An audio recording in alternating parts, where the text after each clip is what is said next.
காக்கையும் குருவையும் நல்ல நண்பர்களாக இருந்து வந்தன. ரெண்டுமே ஒரே மரத்தில் தான் வசித்து வந்தாங்க. 2 பேரும் ஒரு நாள் இரை தேடி காட்டுக்குள்ளே போனாங்க. காக்காக்கு கிடைச்சதோ முத்து, குருவிக்கு கிடைச்சது நெல்மணி. குருவி தன்னுடைய நெல்மணியை சாப்பிட்டு பசியை போக்கிக்குச்சு. காக்கா அதுக்கு கிடைச்ச முத்தை வச்சு விளையாடிக்கிட்டு இருந்தது. இதை பார்த்த குருவி கொஞ்சம் கர்வத்தோடையும் அதட்டலான தோரணையோடையும் என்கிட்ட கூடாத அப்படிங்கிற மாதிரி கேட்டுச்சு. காக்கா உடனே இல்லை தரமாட்டேன் அப்படின்னு மறுத்துச்சு. ஒழுங்கா இப்போ தரப்போறியா இல்லையா அப்படின்னு அதட்டலான தோரணையிலேயே குருவி கேட்டுச்சு. தர முடியாது அப்படின்னு காகம் சொல்லுச்சு. உடனே அது தங்கியிருந்த மரத்துக்கிட்ட போய் குருவி சொல்லுச்சு, காக்காவை இந்த மரத்தில் இருந்து விரட்டு அப்படின்னு. மரம் மாட்டேன்னு சொல்லுச்சு. உடனே ஒரு மரம் வெட்டியை பார்த்து இந்த மரத்தை உடனே வெட்டிடு அப்படின்னு சொல்லுச்சு. அதுக்கு அந்த மரம் வெட்டியோ எல்லாருக்கும் நிழலையும் பசுமையான காற்றையும் பசுமையான நிழலையும் தர இந்த மரத்தை நான் வெட்ட மாட்டேன் அப்படின்னு சொன்னாங்க. உடனே ஊர் பஞ்சாயத்து தலைவரிடம் போய் மரம் வெட்டி இந்த மரத்தை வெட்ட மாட்டுறாரு, அவருக்கு தண்டனையை கொடுத்து உங்கள் அதிகாரத்தை செலுத்துங்க அப்படின்னு சொல்லுச்சு. பஞ்சாயத்து தலைவர், அநீதிக்கு நான் துணை போக மாட்டேன், சுற்றுச்சூழலுக்கு இந்த மரம் வேணும், அதனால் மரம் வெட்டி சொன்னது தான் சரி, நான் அவருக்கு தண்டனை தரமாட்டேன்னு சொன்னார். உடனே ராஜா கிட்ட போச்சு. ராஜா, இந்த பஞ்சாயத்து தலைவருக்கு தண்டனை கொடுங்க அப்படின்னு. ராஜா, நான் நீதி நெறி தவறாத ராஜா, அதனால் நீ சொல்கிற மாதிரி இந்த மாதிரி நீதி இல்லாத ஒரு விஷயத்துக்காக ஒருத்தரை அப்பாவியே தண்டிக்க முடியாதுன்னு சொல்லிடுறாரு. உடனே ராணி கிட்ட போகுது. ராஜாவை திட்டுங்க அப்படின்னு சொல்லுது. ராணி, முடியாது, அவர் நேர்மையானவர், அரசர், அவரை நான் திட்டுறது ரொம்பவும் தப்புன்னு சொல்கிறாங்க. உடனே எலிக்கிட்ட போகுது. எலி, ராணியோட உடையெல்லாம் கடிச்சு போடு. எலி சொல்லுது, ஆஹா, கடிச்சா நான் மாட்டிக்குவேன், என்ன முடியாதுப்பா, நான்லாம் கடிக்க மாட்டேன் ராணியோடையன்னு சொல்லுது. உடனே பூனையை கூப்பிடுது. பூனை எலியை சாப்பிடுன்னு சொல்லுது. எலியை பூனை சாப்பிட மாட்டேன்னு சொல்லுது. ஏன்னா இவ்வளோ நாளாக நாங்கள் நண்பர்களாக பழகிட்டோம், அதனால் எலியை என்னால் சாப்பிட முடியாதுன்னு சொல்லுது. உடனே நாய்கிட்ட போகுது. அந்த பூனையை துரத்து அப்படின்னு சொல்லுது. முடியாது, நானும் பூனையும் நண்பர்கள், என்னால் அதை துரத்த முடியாதுங்குது. உடனே குச்சி ஒன்றை பார்த்து சொல்லுது, அந்த நாயை அடின்னு. குச்சி, என்னால் முடியாது, நாய் நன்றி உள்ளது, இன்னும் சொல்லப்போனால் இந்த ஊரையே அது காவல் காக்குது, அதை என்னால் அடிக்க முடியாதுன்னுது.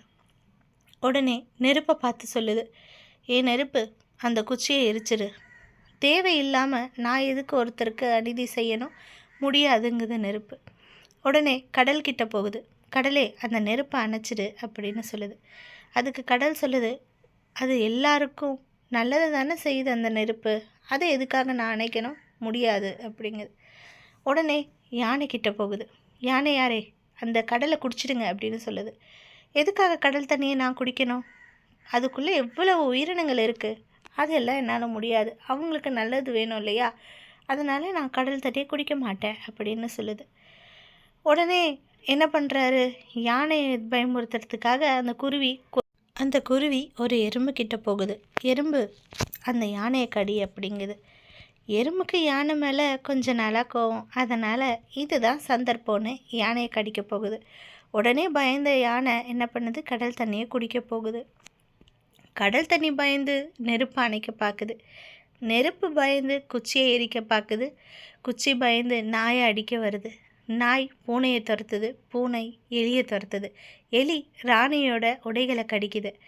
ராணி கோவப்பட்டு ராஜாவை திட்டுறாங்க. ராஜா ரொம்பவும் கோவமாக பஞ்சாயத்து தலைவருக்கு தண்டனை கொடுக்குறாரு. பஞ்சாயத்து தலைவர் மரம் வெட்டியை கூப்பிட்டு கண்டிருக்கிறாரு. மரம் வெட்டி மரத்தை வெட்ட ஒத்துக்கிறாரு. மரம் இப்போது காக்காவை மரத்தை விட்டு துரத்த தயாராகுது. இப்போ அந்த காக்கா அந்த குருவிக்கிட்ட சொல்லுது, உனக்கு கொஞ்சமாவது நல்ல எண்ணம் இருக்கா, இல்லை ஒரு நல்ல அறிவு இருக்கவன் யாராவது இந்த மாதிரி சொல்லுவாங்களா, செய்வாங்களா, எத்தனை பேருக்கு உன்னால் இப்போது ஒரு துன்பம், எனக்கு கிடைச்ச பொருளை வச்சு நான் விளையாடிட்டுருக்கேன், உனக்கு கிடைச்ச நெல்மணியை தான் நீ சாப்பிட்டுட்டல, அப்படி இருக்கும்போது நீ எதுக்கு மற்றவங்க பொருளுக்காக ஆசைப்படுற, சரி ஆசை தான் பட்ட வச்சு விளையாடணும்னு, அது எப்படி கேட்கணும், பக்குவமாக கேட்கணுமா இல்லையா, அதிகார தோரணையில் ரொம்ப அதட்டலாக கேட்டேன், அதனால தானே நான் தரமாட்டேன்னு சொன்னேன் அதுக்கு இத்தனை பேரை காயப்படுத்தி கஷ்டப்படுத்துவியா? உன்னால் எத்தனை பேருக்கு துன்பம் பார்த்தியா? இதை என்ன உன்னால் சரி பண்ண முடியுமா அப்படின்னு அந்த குருவியை பார்த்து கேட்குது காக்கா. இப்போ தான் அந்த குருவிக்கு புரியுது தான் எவ்வளோ பெரிய தப்பு செஞ்சுருக்கோன்னு. இது தப்பா? இது கண்டிப்பாக கிடையாது. எவ்வளோ பெரிய பாவ செயல். எத்தனை பேருக்கு இந்த குருவியினால் துன்பம் ஏற்பட்டிருக்கு. இப்போது அந்த காக்கா சொல்லுது, நீ அன்பா கொஞ்ச நேரம் எனக்கு கூட நான் வச்சு விளையாடிட்டு தரேன்னு கேட்டிருந்தா நான் அப்போவே அதை உன்கிட்ட கொடுத்துருப்பேன். ஆனால் உன்னுடைய மனநிலை, அதாவது அதட்டலா அதிகார தோரணையில் கேட்ட பற்றியா, அதனால தான் நான் தரமாட்டேன்னு சொன்னேன். இந்தா இதை வச்சு விளையாடு அப்படின்னு இப்போ அந்த காகமே எடுத்து கொடுக்குது. உடனே அந்த குருவியும் தன்னுடைய தவறை உணர்ந்து காகத்திடம் மன்னிப்பு கேட்குது. காகத்திடம் மட்டும் இல்லை, மற்ற எல்லாரிடமும் போய் மன்னிப்பு கேட்டுட்டு வருது. இப்போ காகமும் குருவியும் ரொம்ப நல்ல நண்பர்களாக்கிட்டாங்க. எல்லாருக்கும் அவங்களால முடிஞ்ச நல்ல நல்ல உதவிகளை செய்கிறாங்க. சின்னதோ பெருசோ அவங்களால முடிஞ்ச உதவியை செய்கிறாங்க. காகம் குருவியிடம் கொடுத்த முத்தை வச்சு குருவி சந்தோஷமாக விளையாட ஆரம்பிச்சது. ஆமாம் நண்பர்களே, நம்மளும் நம்மளால் முடிஞ்ச வரைக்கும் மற்றவங்களுக்கு நல்லது செய்வோம். முடியலன்னா அமைதியாவது இருப்போம். நம்மளால் மற்றவங்களுக்கு கெட்டது நடக்காமல் இருக்கிறதே பெரிய நல்லது. என்ன சொல்கிறீங்க?